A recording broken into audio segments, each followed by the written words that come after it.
Hello, and welcome to Message in the Middle with Marianne. We all know that life is hard, right?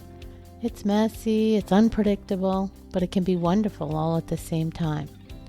My hope is that we can take a deep dive into self-development topics and explore life's lessons through book clubs, conversations, and interviews. And together, we can uncover the lessons that others have already learned to help us navigate this crazy, wonderful ride called life.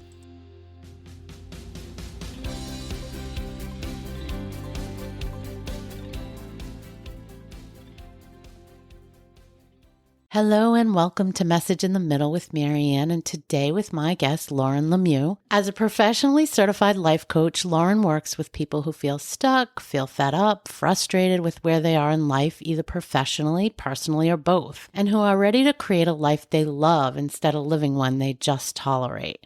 I love that line. Lauren, thank you so much for coming with me today and coming on this journey and having a conversation with me. I am so happy to be here. Thanks so much for having me. Sure.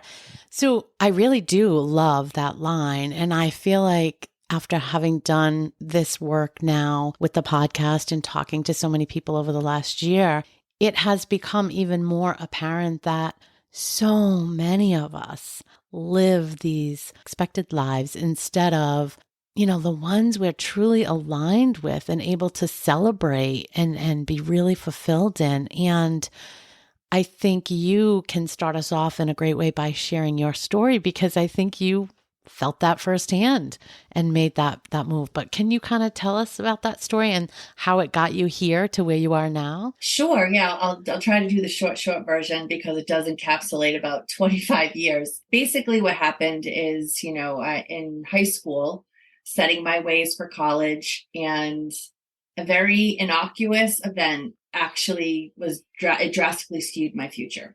Back in the day, when you had to send your financial aid paperwork into a certain place, long story very short, they lost my paperwork. I got disqualified for financial aid from the institution I thought I was going to go to. And I ended up commuting to a local college to fill the gap. And once I got there, they didn't have the major I thought I wanted. So I literally changed my major 3 times. I commuted all 4 years. And when I got to the end of my 4 years, I remember taking a psychology 101 class. And that was the first time I was like, oh, this is interesting. Already being at the end of my college career, I was like, I'm not going to go back. I don't want to start over.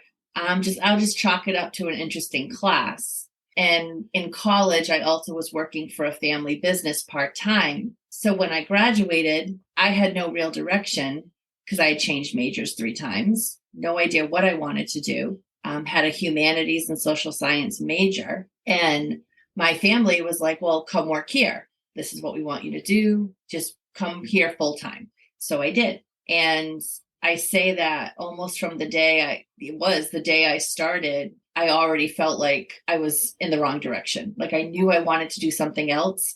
I just never knew what that was. And I didn't give myself the opportunity to truly go out in the world and figure it out. So when I say that I, went for what was simple, it was simple. They provided me with a career. It was with my family in a beautiful location. The perks were great. And I did it for 18 years. Time flies. Yeah, time flies. And I got to a point in my life where I was, turning 40, midlife was really setting in. But at the time, I didn't know the language and I didn't know what I was really feeling, right? So a lot of people would say it was a midlife crisis, where I now view it, looking back, as I was asserting this midlife confidence that I was having, that I didn't want to settle anymore. Before I knew what coaching was. And I joke now that if I knew what coaching was, I would have hired one and probably left a long time before I did. But basically what happened was my family made some decisions in the business that didn't align with what I wanted. And I took that as my opportunity to walk away after 18 years. And it was met with some frustration on their part and confusion, because it was believed that I was going to stay and take over. And and do all that with my husband. And I just decided it wasn't the right thing for me. It wasn't a quick decision. It wasn't a hasty decision. It was a thoughtful decision. And it was the right decision for me. There's so much I want to unpack in there. Yeah. Well, and I'll get back to this, but I imagine that was so, so difficult for so many reasons. But you said a couple things that really struck a chord with me because I hear them over and over.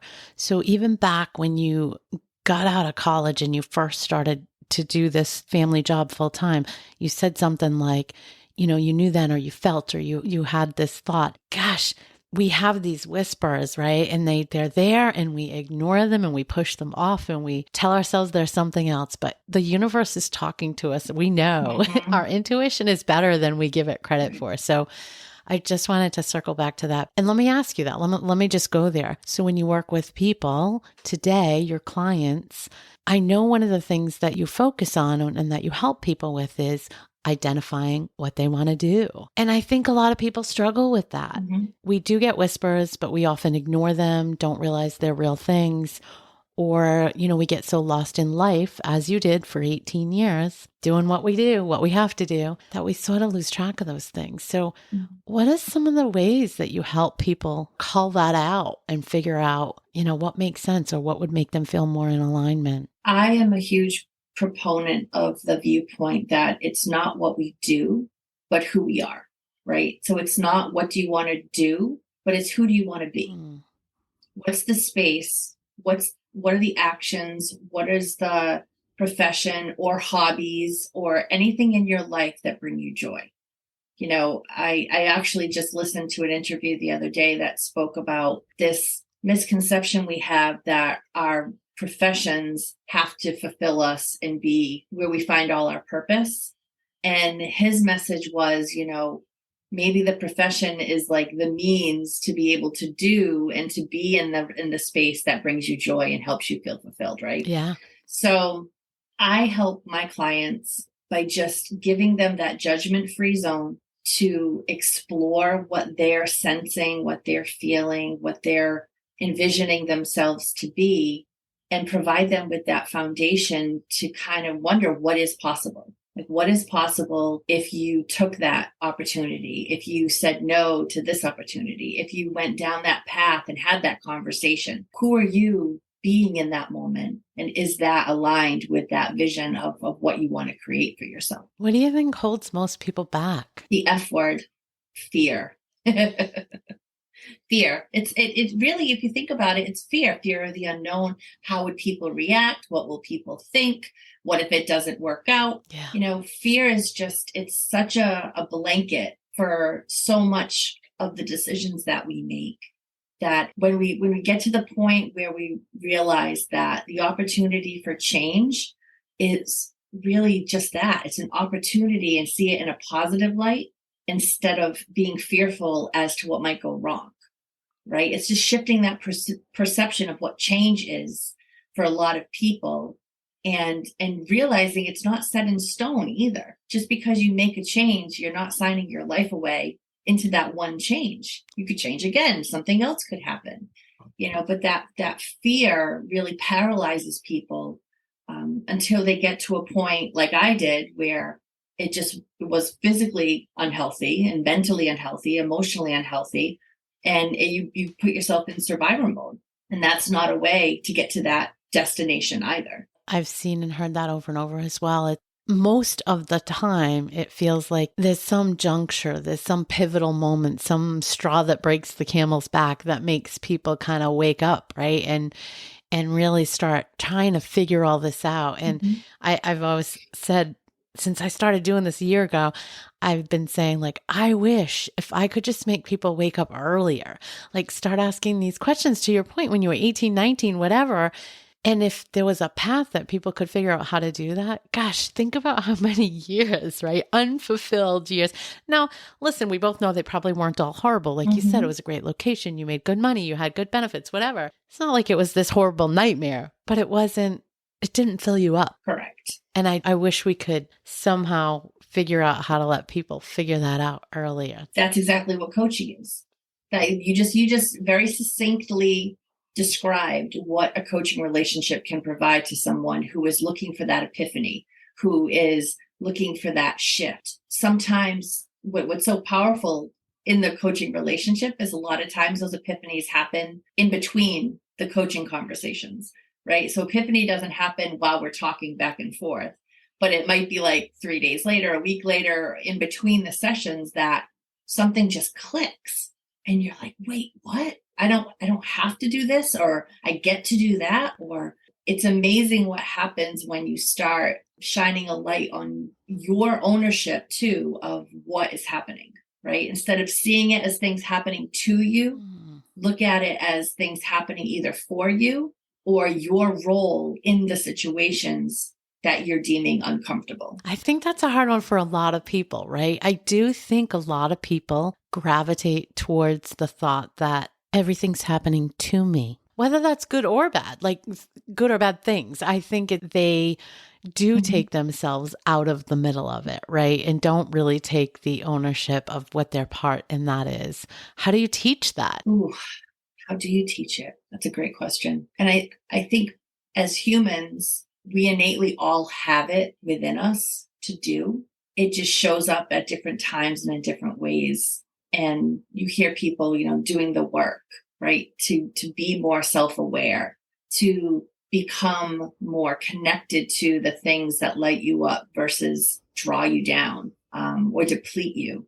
Learning how to set boundaries, to focus on what is important to you. I think the ownership piece comes with that awareness that you are the one in control of your life.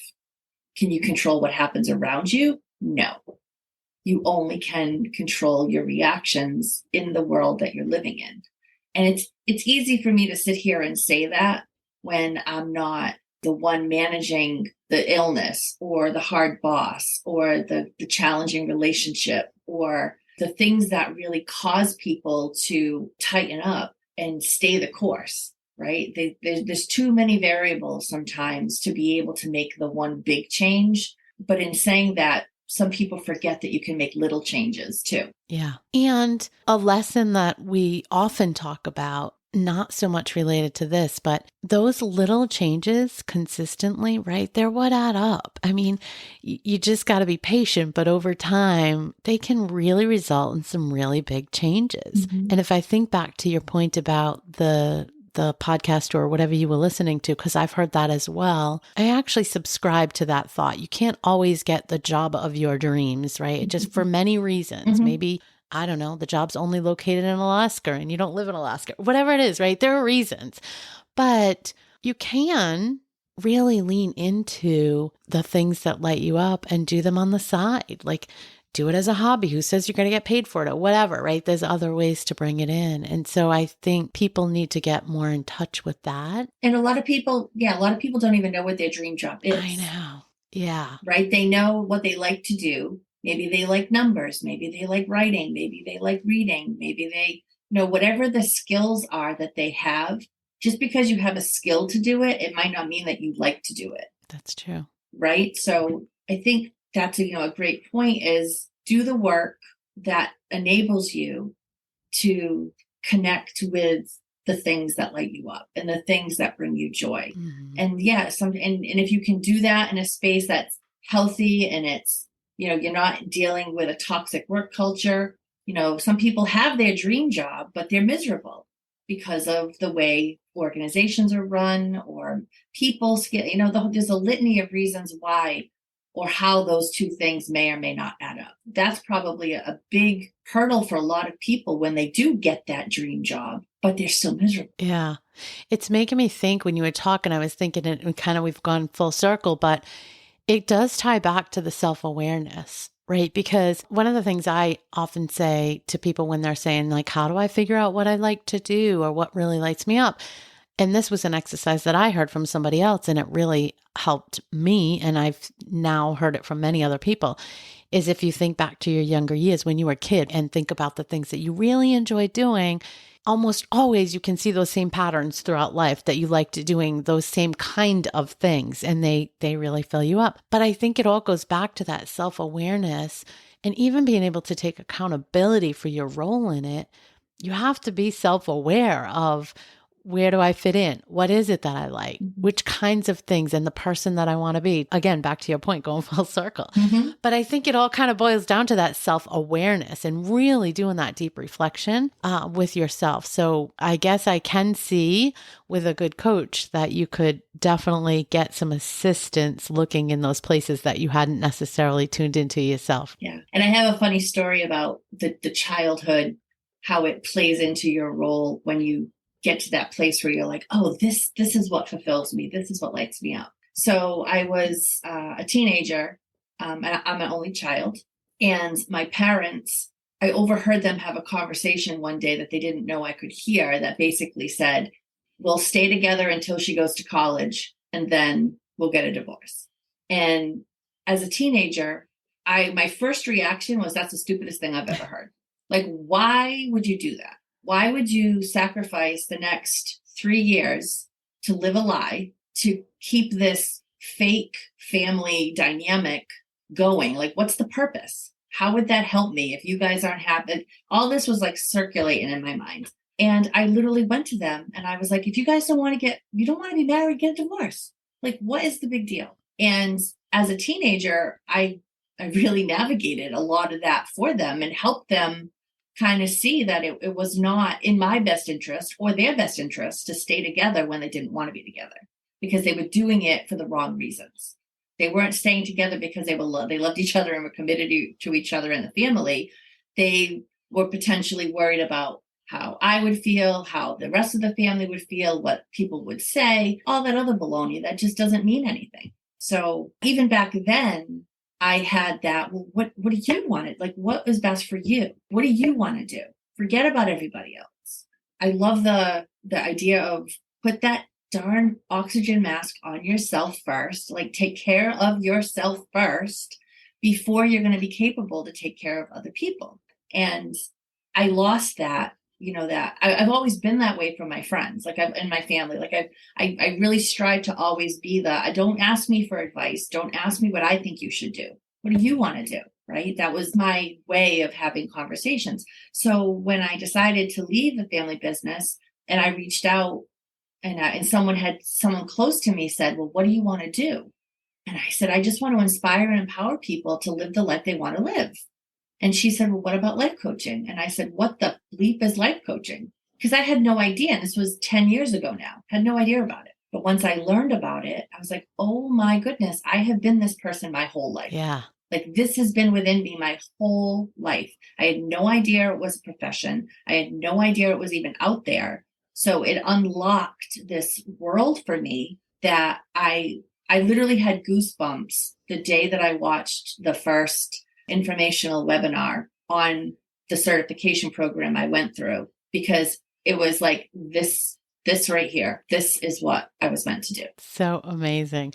I hear those stories over and over and over. For me too. Like I can remember back in like 4th grade writing stories and writing on the school newspaper and all these things. I used to listen to AM talk radio and stuff like that. But I never, and then in college, I was an English major and a journalism minor. But I ended up going into something completely different just out of necessity and, built a career around it. And it was great and all that, but lost track of all that stuff that was there the whole time. But I also think the key thing is there were still skills. Those same type of skills were always embedded throughout all the roles that I had in all the way up to, the leadership and building teams and whatnot. And I do think that's why people can see the patterns. But I also think it's important to remind people, don't get set on a specific job. So what you were saying is not what you want to do. It's like, who do you want to be? What kind of person? But I also think it's what types of things do you like? Easy example. I want to be a teacher. I have to be a teacher. I have to be a teacher. So most people would envision a teacher in a school system teaching little kids. Well, you could teach at church, teach Sunday school if you're, religious. You could teach at a night thing for, adults. You could teach. There's a million ways to teach, right? You can teach in coaching. There's a million ways to teach. I think we have to all get a little more creative and really try to zoom in more on the things that light us up as far as the attributes and the things you do and feel versus naming it. That's I think for me, that was a big epiphany. Mhm. I didn't always know that. Yeah, absolutely. My 21-year-old, she's a junior in college, and that's what she's going through. She likes to do so many skills, but the actual job of where her skills are going to shine, she hasn't connected with that yet. So yeah, it causes a little angst every once in a while when her friends are studying to be teachers and nurses, and they have very defined career goals in front of them, and she's a little bit, she's just kind of going with the flow right now, and it can be uncomfortable when you don't have that specific goal that you're reaching for. But I feel like it's going to serve her well when she can really take her time and just hone in on what she's good at and what she likes. And when those two things come together, that profession is going to eminently find her. And I know we weren't really going to talk about kids and how they get into their careers, but it just makes me think, I've always said that most people don't end up doing what they go to college for because don't you think it's so early? Mm-hmm. Like it's so early for those kids to really know. You just don't have the experience, I don't think. Maybe some, but I mean, yeah, they're like anything else. I think there's some kids who truly know at a young age if they want to be a policeman, a fireman, a lawyer, a doctor, a nurse, a teacher, those very defined career paths. But, to that point, a lot of what they learn, yes, if they learn to be a nurse and they go into another field, maybe they won't be taking blood pressures every day, but they've learned how to be aware, and they've learned how to recognize things, and they've learned how to trust themselves in really high stress situations. So other than unfortunately the enormous debt that someone might incur from going down that road and then shifting, I really am of the belief that if they're invested in the learning, whatever it is, it's going to serve them well someday down the road. yeah. If it's not they're eminently their career, down the road, it's going to show up to make them feel that it was worth it. Yeah, I agree with that. So let's go back for a minute. You were talking about your own story and how you sort of helped your parents along, and it made me think about another area that I know you work in or work with people on, and that's people getting comfortable with the uncomfortable. So when I was thinking about your parents and I was thinking about, why don't people leave and why do people not leave jobs? And a lot of times it's comfortable and it's scary Mm-hmm. to do something totally different or to take the jump. And so always interested to hear lessons learned or advice around that, because I think so many of us, like you said, are dealing with the F word and they're fearful. They're scared to do something very different. Well, I think between the fear and just complacency in general, just creating that warm and cozy space of it's easy. I know, the devil you know is better than the devil you don't. All of those mindsets is very true. And, you compound that with if you don't know what you're moving toward, then making that change or that leap is even more scary because you don't know what you're walking towards. So from a coaching perspective, when working with people, it's not always about making that big leap, right? To what we talked about already. It's little changes or noticing when things really are getting to you, like really drawing on you. Like, what is that? What can we do with that discontent that you're feeling to see it as an opportunity to change it into something else, right? And when you trust it, get curious about it instead of squashing it down and ignoring it, because when we ignore it, it just grows and festers and becomes something even deeper and scarier and more harmful. But if we're feeling something, one of the phrases that a lot of people say to me is, I should be happy, but I'm not. Everything on the surface would point to success or happiness or, feelings of joy, and it just doesn't. And then they feel this guilt because they should be, but they're not. And it's taking it off their plate. You feel things for a reason. And when you don't acknowledge what you're feeling, it just sits there and like literally rots. not to be gross, but could you imagine just something in your core that is just festering and just growing, and you're not acknowledging it, and you just keep going and going and going? It's not a healthy way to manage that feeling. And when you have someone just say, well, let's just talk about, like, there's no, no direction we're going to go. There's just, let's just talk about it. Let's just have an open, free, no judgment, play, and I use the word play a lot with coaching because it really can be just what if, like consider those in a very open mind type situation. And people really have a hard time doing that sometimes because the minute they let themselves consider what's possible, the 3 reasons why or 4 reasons why it isn't possible really comes in. And it takes a lot of just, okay, I get it, but let's humor me. Let's just have this conversation right now. And by the end, have we solved the problem? Maybe not. Is there some curious things that they came up with? Like, wow, hadn't thought about that before. That's the best line I can hear from a client. Never thought about it that way. Didn't consider that. Because it's all about new perspectives and just having this new way of looking at something that you've only seen in one way for so long. Well, and I love the idea of looking at it through a lens of curiosity because I think, and I've done this in my own life, I think we do often just, saying something out loud or even thinking it, and then the thoughts start coming in on the million why nots, right? And we don't. Again, I'm talking from experience, but I think this is probably widespread. We have a hard time saying to ourselves, all right, put those why nots aside for a minute. Let's just play it out, right? So to have somebody that can kind of draw you into that space, that safe container of exploration, I do think that's a cool kind of thought to get yourself. And then you can build up a practice to do that on your own, I would imagine, with time. So absolutely. I know that that's what I've seen. So that works.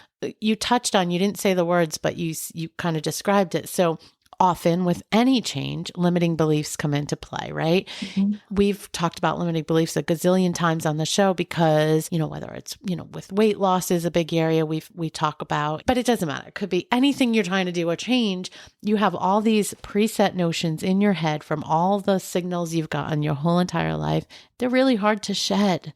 They're really hard to get past. What advice do you give to people around that? That just because something was doesn't mean that it is or it has to be. Just because you've done something the same way over and over again, it doesn't mean you can't change it.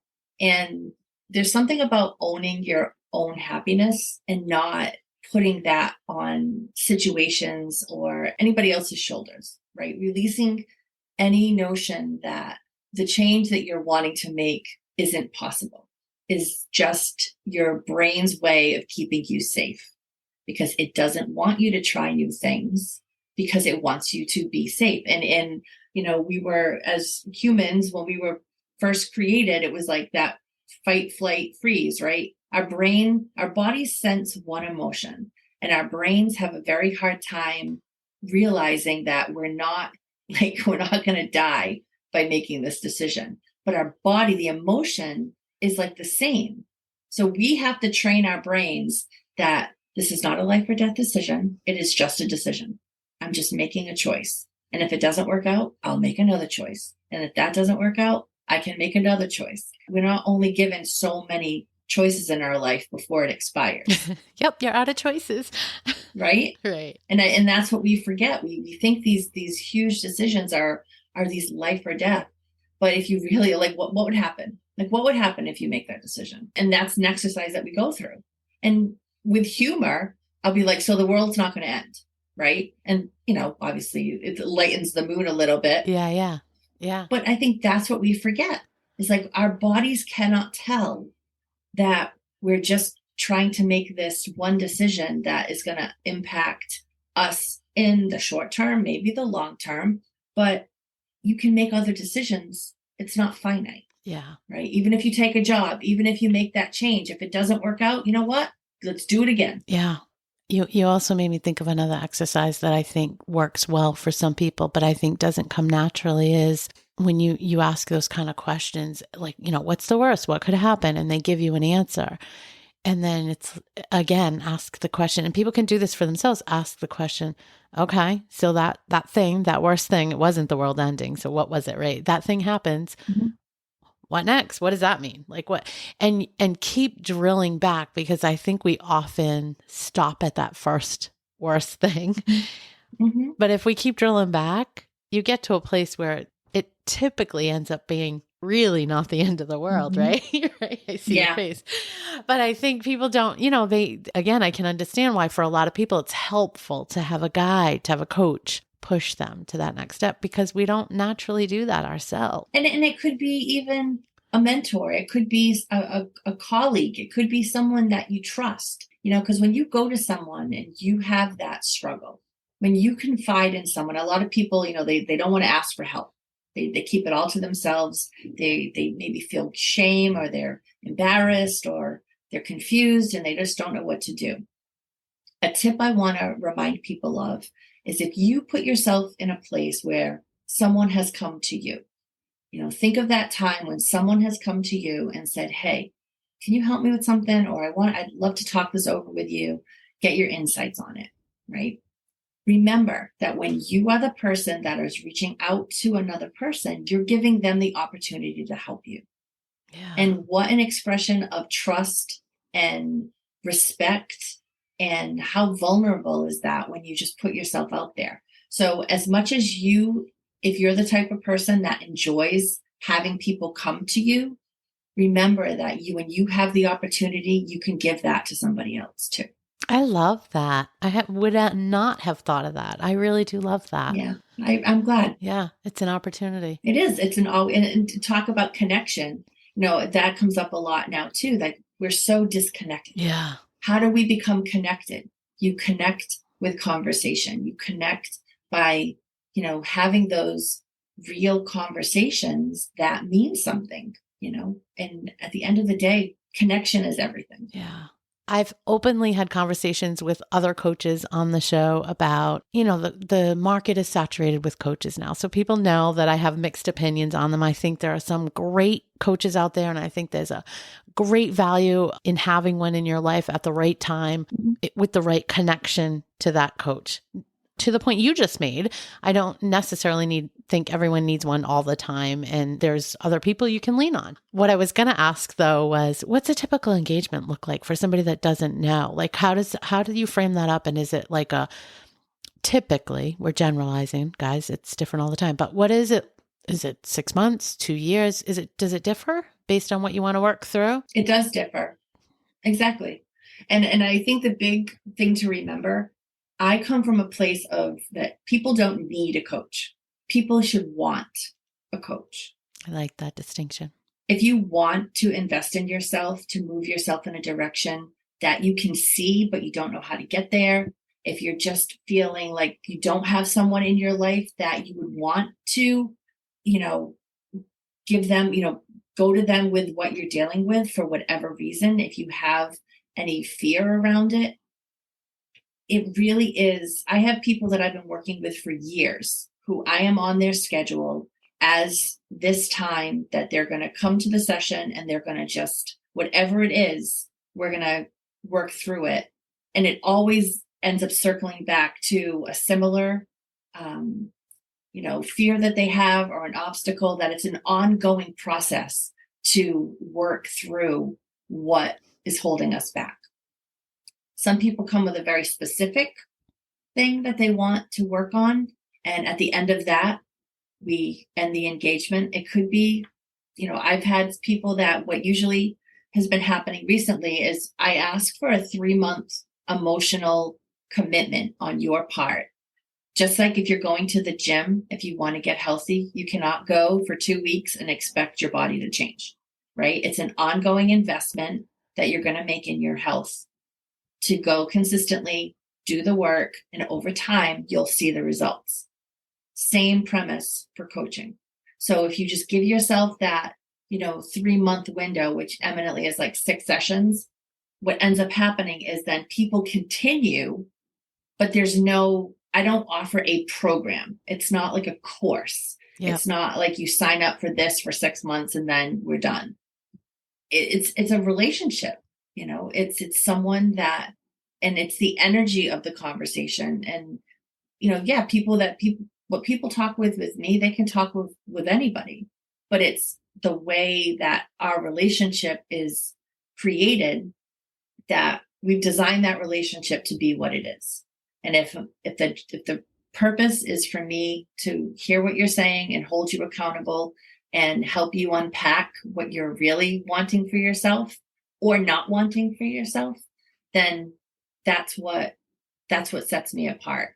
And to your point about, I wish I could come up with another word for what I do. I really do. But I put myself out there as a whole life, right? So it's not just a life coach. I say whole life because number one, I feel like I've been this person in this space my whole life. But two, I look at someone, whether you're looking at a professional obstacle or personal obstacle, eminently, they connect and they're going to affect each other. As much as you think you might be able to separate them, you are one person living one life.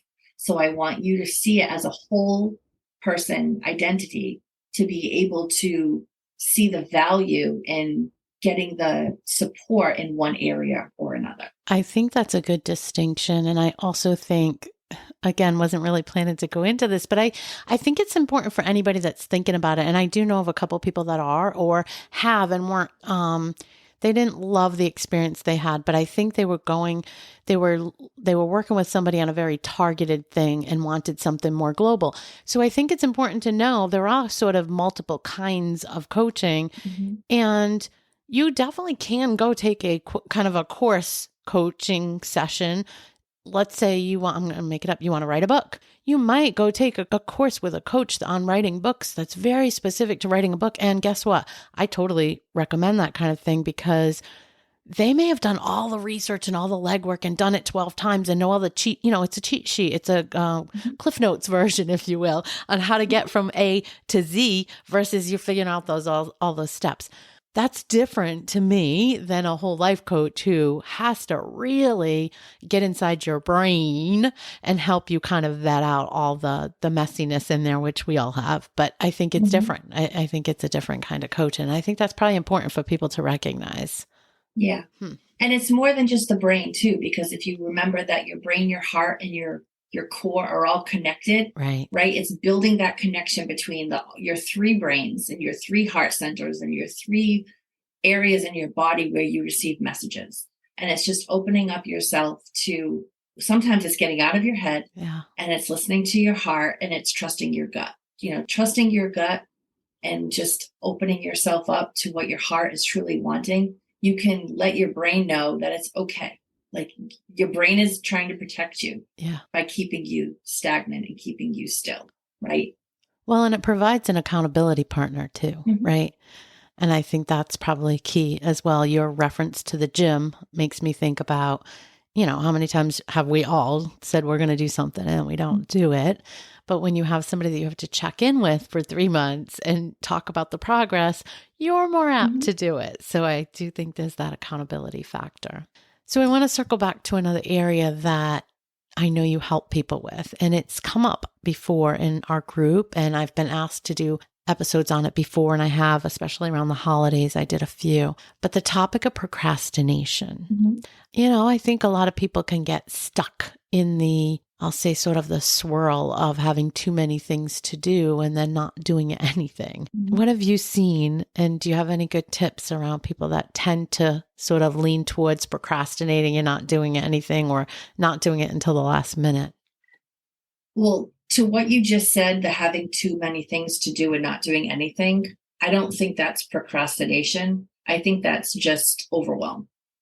So setting boundaries, prioritizing your schedule versus letting other things onto your schedule that are not your priorities. But when it comes to specific procrastination, it's from, again, self-awareness. Like, what are you avoiding? What is the thing? Like, what is the procrastination showing up for? And if it's showing up around that you don't really want to be doing this to begin with, well, there's a little alert for you that maybe something should shift, right? If you don't want to be doing it in the first place, why are you doing it? Number one. If it's something that again, you don't know if it's something whether it's having a conversation, sending an email, or doing something like you don't know how it's going to be received on the other end of the line, again, asking yourself, well, what's worse? Having the answer or not having the answer? How is it helping you by not doing it? Right. And if it's not helping you, then you're your own worst enemy. right? And this isn't rocket science. This isn't anything that people don't know. It's just remembering, like, we are far more likely to cause so much of our own strife than other people doing it to us or for us. I think to your point is a lot of this stuff is stuff that we know, right? There aren't many things people are out there discovering brand new methods to do. You read the self-help. We do the personal development books. There's a lot of the same topics in all the same books. It's just being reminded, putting a different sort of spin on it so that some people consume it in a different way. And I think having somebody remind you or, asking you do a lot of questions. And I think that's a really good technique to get people into a practice of asking themselves more and more questions to dig into the why and the how and the whatever, keep drilling down. So I think that's a really good technique.